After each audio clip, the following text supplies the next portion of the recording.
Okay, so now we need to install Qt. So just copy the command from the instructions to do that, right?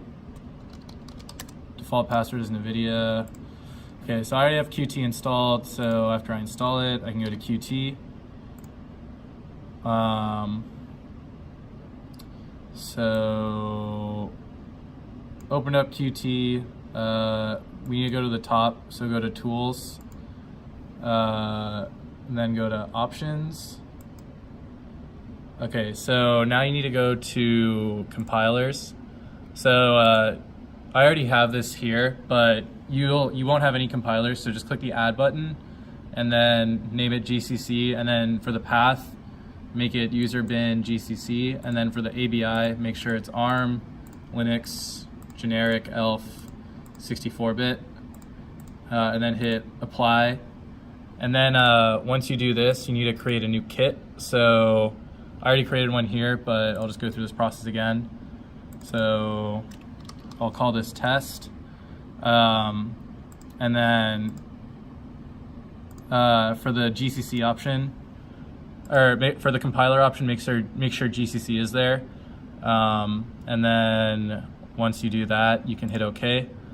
So now now Qt should be set up. So you can go to the terminal and then git clone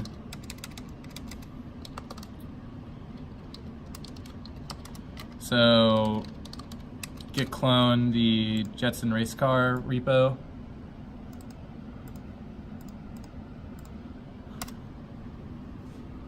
Okay, and then there should be 2 Qt projects in here. So go back to Qt,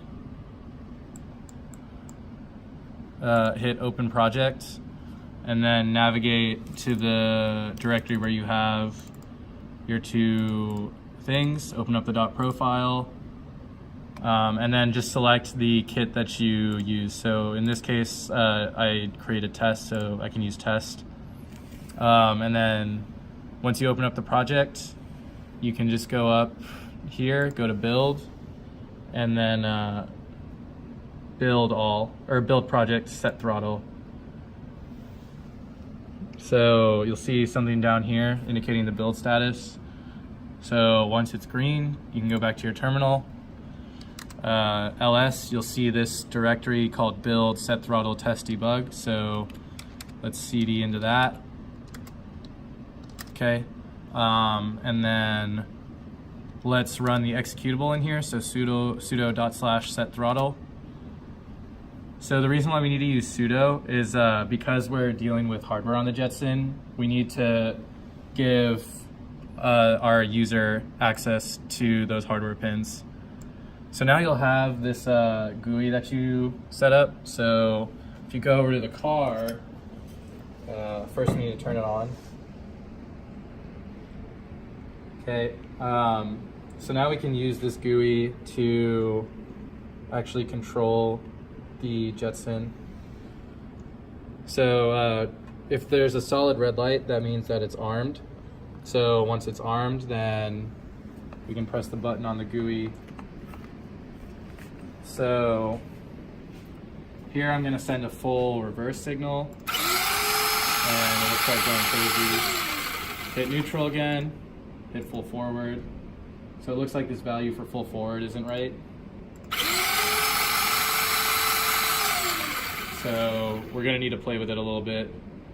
So close this GUI, and then go back to Qt, and you need to open up the next project. So file, open file or project. Again, navigate to the repo you just cloned. This time we need to do throttle control. So open up throttlecontrol.pro. Again, use the kit test, configure the project, go up, build project throttle control. Build status should be green. Okay, once now that it's green, we can navigate to that directory. CD throttle control, or build throttle control sudo again, otherwise we won't be able to send commands. Okay, so we can use this to basically find out what the limits are for both the ESC and the steering servo. So the ESC will have certain increments it needs to hit in order to go forward. So if I slowly increment this, you'll notice as I start to increment this, you'll hear a whine on the car. So that means that power is actually going to the motor. It's just not strong enough to move it. So if I increment this once more and go to 316, then the wheels start to rotate. Okay, so that's sort of the lower limit for this. So now we can go back to neutral and then decrement it until we get a reverse.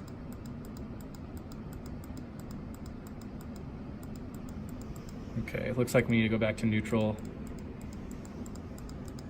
All right, yeah, so now you'll hear a whine again, and then you can lift your car up and see what value it takes to get into reverse mode, and then go back to neutral. So that's good for the ESC. You can also try to test maximums, just be very careful when you do that.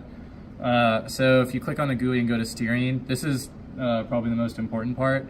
So you need to figure out the limits for the steering servo as well. So if you start to increment or decrement this, it should start moving the steering servo.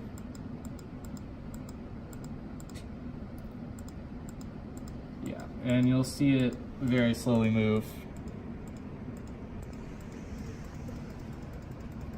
as you increment and decrement this. So eventually you'll hit a limit, so just write down what that limit is in terms of a maximum. So do that for both sides. Write those numbers down, as it'll be important for your code to make your car API. So yeah, that's for tuning it. So then the next part is you need to make your own program in order to control the steering and read in joystick inputs. So we'll go over how to set up all the joystick stuff next.